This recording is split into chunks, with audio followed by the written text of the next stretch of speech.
Hey, folks, special edition of the Enemies List podcast today. I recorded another podcast for the Lincoln Project describing the end results of this long-running lawsuit with Mike Flynn.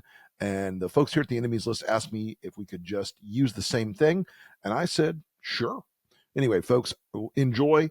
It's getting close to Christmas. I'm grateful to each and every one of you. And we'll see you again next week.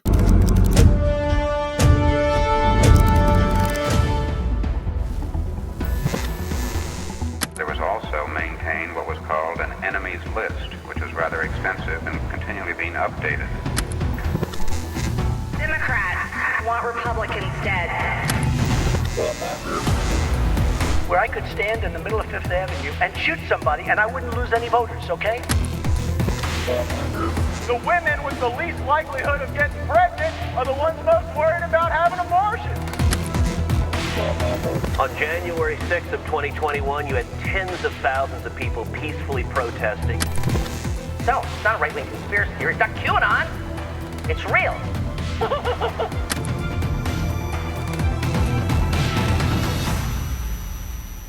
So, spent the last year and a half fighting with Mike Flynn, as some of you have heard and some of you have read about. Yesterday, the Florida 2nd District Court of Appeal rejected Mike Flynn's appeal of his original loss to us in court. And while this story is a little bit about me, it's actually about a much broader scenario that's happening because just like everything in MAGA world, everything is projection. Oh, lawfare projection, weaponized government projection, Pizzagate, pedophiles projection, criminals projection, wanting to use the government to punish your enemies projection. And one of the things we've heard over and over again is that Mike Flynn and Kash Patel and these guys who all use one company called the Banal Law Firm. It's Binnall, not Banal, which would be hilarious if it were. They all use this one law firm, and they specialize in going after folks who are critical of Trump or Flynn or others. I am, of course, one of those folks who's critical of them. So, about a year and a half ago, we get sued for two things. One, I referred to Mike Flynn during his, what I call Vlad washing of the Ukraine invasion. I referred to him as a Putin employee. It's a Putin employee, Mike Flynn, on Twitter. I based that on not only the rhetoric of the moment, but on, the long history that RT, the Soviet, I always say that, that's funny, the Russian propaganda channel that is a wholly controlled element of the Russian government, as the State Department and the CIA have both asserted. Flynn went there as their guest, paid $45,000 to go and sit next to Vladimir Putin in a cozy lunch. I think he went to Yasenevo, the GRU headquarters. I believe I read that. But long story short, he was fired for lying to the FBI in part about Russia. Trump himself fired him. Trump tweeted, he lied to the vice president and the FBI. I had to let him go. Now, this was absurd, of course. It's a trivial allegation. The second thing, and folks, if you're on social media, I want you to process what this would mean if it had succeeded. I retweeted a guy named Jim Stewartson who, among other things in a tweet, asserted that Michael Flynn was Q, of QAnon. Now, believe me, if all of you listening to this now, think about that moment where suddenly you live in a world, you got dogs coming in, look at that, it's Jane. You've got a world where if you retweeted someone, you could be held to a defamation standard. Madness, I tell you. Now, the other part of this that was kind of inadvertently hilarious, of course, is that Mike Flynn has marketed QAnon gear. Mike Flynn has marketed QAnon T-shirts and attended conferences where he talks about the where we go one, we go all, QAnon oath, and all this garbage, right? Where we go one, we go all. So, again, imagine that world where a retweet would get you in that kind of hot water. So we knew from the beginning that this was just lawfare. Now, I'm not the only person that he's done this to. A lot of people, Nicole Wallace, Andrew Weissman, CNN, NBC, Fred Wellman, this guy Jim Stewartson, these guys use this law firm, which has made a ton of money from Trump world, by the way. If you look at their FEC reports, the Banal Law Firm is is one of the largest recipients of Trump legal spending in the last election cycle. And look, the whole purpose of terrorism is to terrorize, and the whole purpose of lawfare is to terrorize. And you know what? I'm a tough guy. I understand the world very clearly, and I don't shut up in the face of evil and oppression and assholes. I will tell you, though, when you got $10 million hanging over your head, sure wakes you up in the morning. And I paid those legal fees every month for the last year and a half, and it's a lot of money. It's many, many digits, many, many zeros, 6 figures of zeros, a lot of money, okay? It was worth it. Now, the court came back, Second District Court of Appeals came back yesterday, and ironically, once again, the free speech party that believes everyone should be able to say whatever the fuck they want suddenly gets very delicate when it comes to these legal cases, where they suddenly act as if, oh my God, this tweet has had such a massive impact. The lawfare they're exercising against Fred Wellman and me and NBC and CNN and Nicole Wallace, Andrew Weissman, all these people. And the list is enormous, by the way. I don't even have the whole list. It's in state courts, it's in federal courts, it's all these places. They're going to keep losing. I'll tell you why. Almost every single one of these cases of defamation pretends like Mike Flynn is some random retired lieutenant general and not a guy who was fired from the White House because he lied to the FBI about his contacts with foreign governments. It pretends that Mike Flynn isn't a guy who is out there on January 6th at these various Stop the Steal events. It acts like Mike Flynn is a guy who isn't part of this enormous Christian nationalist movement out in the country that has increasingly adopted this whole rod of iron rhetoric. So we have physical, we have emotional, and we have intellectual. But the most important, and it surrounds all of them, is this idea of spiritual warfare. This is spiritual warfare. Now, look, I do love myself some guns, and I love myself some biblical history, but I missed the part in the Bible where they talked about that guns were a part of the liturgy. But long story short, these guys act like they are these innocent lambs who have somehow been brutally and viciously attacked by people, and it's called speech. You don't have to like it. You don't have to think it's fair. You don't have to love it. You don't have to believe that I'm a nice guy, because folks, I'm not always a nice guy. I want to read you a piece of this so that it's clear just how much the court in Florida got it right. Because what you're seeing from Flynn and Banal and Kash Patel and Trump and these other folks who are trying to deploy lawfare against critics, what you're seeing is their vision of the future. They want to make it impossible to criticize them. They want to make it fraught with penalties to criticize them. But I want to read you this section from the record. Finally, on summary judgment, with Flynn submitting no counter affidavits, we find no error in the trial court's determination that Flynn's lawsuit against Wilson lacked merit, and that it was brought primarily because of Wilson's exercise of his First Amendment rights.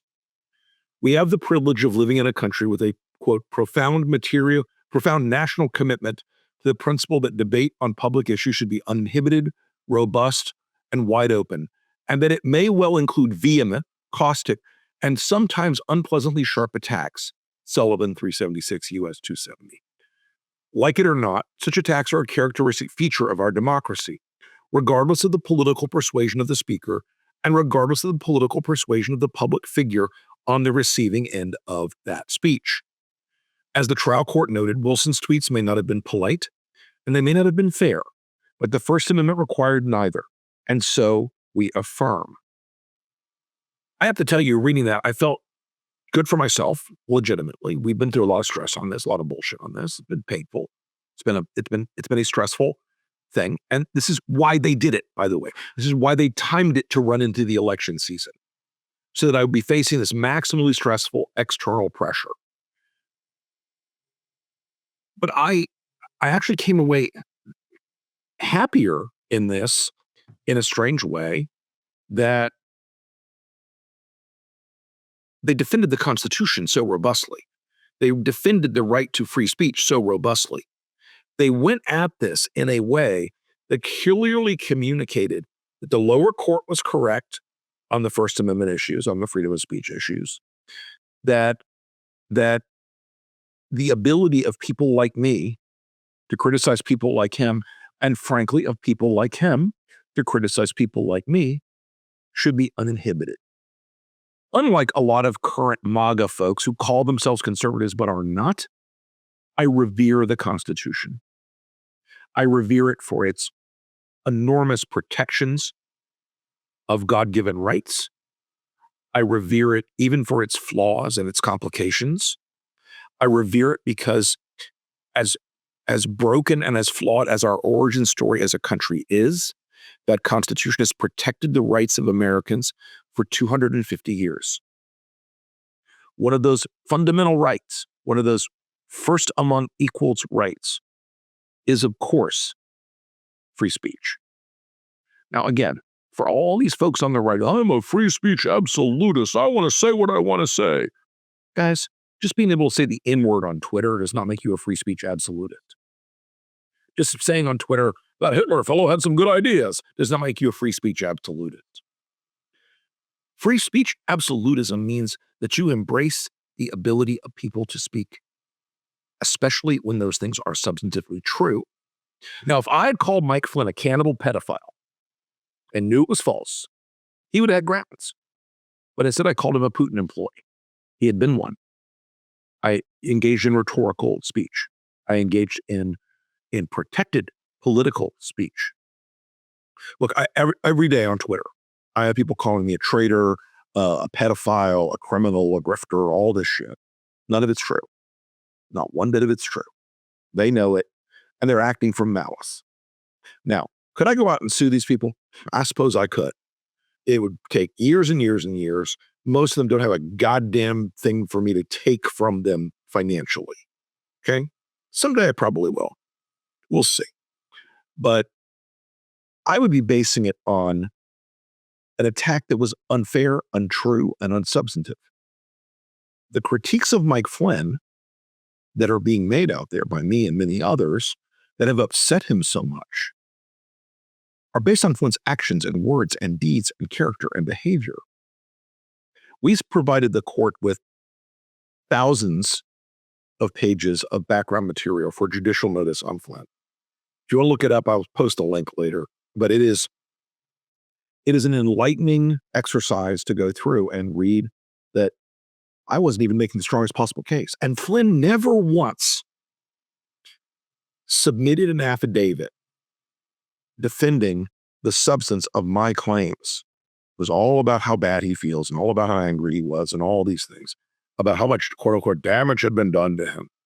But look, you're going to see more of this in the coming years. You're going to see more of this both on the private sector side, as they've been doing with Flynn and Kash Patel and others, Don Jr., and you're going to see it in the government side. You're going to see the government, especially if Kash Patel, hey, thanks, Chris Wray, for ducking out early, making it more likely Kash Patel will be named as FBI director. You're going to see this from the official government side, where the White House and agencies and the Department of Justice and the FBI are directed at targets of the administration and of Trump. We have to live with that. We have to be brave about these things. You know, one of the things that I had, I had great support from my family and great support from folks who knew about this, and I had a phenomenal, astounding, world-class legal team on this. But you can't think that they won't try this strategy at a greater scale once they're in charge of the government. The lawfare is always projection. They're always projecting that when they say X and it's a critique, that's what they're doing. When they say they're weaponizing the government, that's what they're doing. When they say it's lawfare against, that's what they're doing. So again, you can beat it, You have to be strong. You have to understand the psychological aspect of what they're trying to do to you.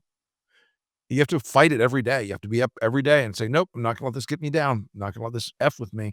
I'm going to get up. I'm going to keep punching. I'm going to keep fighting. Going to keep going forward. That's all we can do. It's our duty as Americans to do that. It's our duty as Americans to keep in that fight. And as I said, I love the Constitution of this country. Call me a geek, call me a nerd, call me, an old guard conservative, but I believe the Constitution is a sacred document in this country. I believe that the rights, that the God-given rights that the Constitution protects are so fundamental that impinging on those rights and infringing those rights, and I believe this across the board constitutionally, by the way, that once you go down that slope where you start to restrict them for your political enemies, and then you start to restrict them for your political critics, and then you start to restrict them for people you don't trust, and then you start to restrict them for everybody who isn't part of your party or everybody who isn't part of your immediate circle, that's a dangerous thing, and it doesn't look like America when you're done with it. Protecting the right to free speech is the most fundamental of rights. Political speech is the most fundamentally protected speech of all in this country. We were founded on the principles that we would not have a state religion and that we would not have control by the government over the rights of individuals to speak.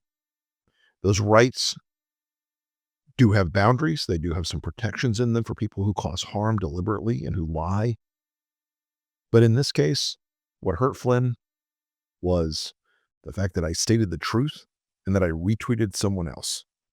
That's a pretty thin reed to rest a case like this on, and that's why he lost. And look, will he appeal it? He might appeal it. He might go to the Florida State Supreme Court. He might give it a try. But at that point, he's trying to argue the constitutionality of the decisions of the courts, not really a fight with me. And if it ever went to discovery in a courtroom and it was a jury trial, I can assure you the discovery we would seek would be so broad and so devastating and so widespread that no one in Trump world would welcome that development. But look, once again, I'm delighted that we won this case. I'm delighted that this, for now, this phase of their attack has ended. It is a big burden on you, no matter how strong you are, no matter how much you know about things, in terms of the possibilities. It feels good, man. Got to say it. And it's a good way to go into the Christmas holiday. It's a good way to go into what's ahead of us. It's going to be a long fight. We're going to have to stay in that fight. I'm staying in that fight. Lincoln is staying in that fight. For all the critics on the left and the right who don't like the way we approach things sometimes, you're too much pirates, you're too much in your face. If you don't understand that when oppression and autocracy comes at you, there's only one place to be, and that's in their face.